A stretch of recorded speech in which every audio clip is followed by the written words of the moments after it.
Palasa municipality రోజు అభివృద్ధి దిశగా అడుగులు వేస్తున్న తరుణంలో పెద్ద వాహనాలు నగరంలోకి ప్రవేశం లేనప్పటికీ కొందరి నివాస సముదాయాల్లో గోడౌన్లు ఉండడం వల్ల పట్టపగలే పెద్ద వాహనాలు వీధి రోడ్లపై పెట్టి అన్లోడ్ చేస్తున్నారు. దీనివల్ల ప్రజలకు తీవ్రంగా అంతరాయం జరుగుతుంది.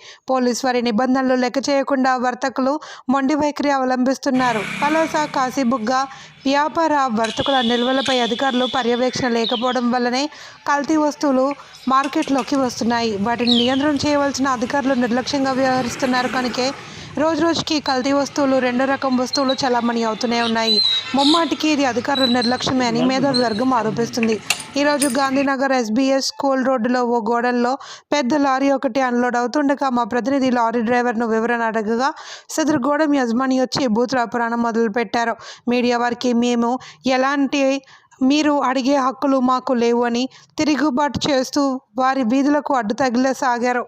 మున్సిపల్ అధికారులు, GST అధికారులు, ఫుడ్ ఇన్స్పెక్టర్లు, పోలీస్ అధికారులు వీటిపై తనిఖీలు నిర్వహించాలి అని స్థానిక ప్రజలు గుసగుసలాడుకుంటున్నారు.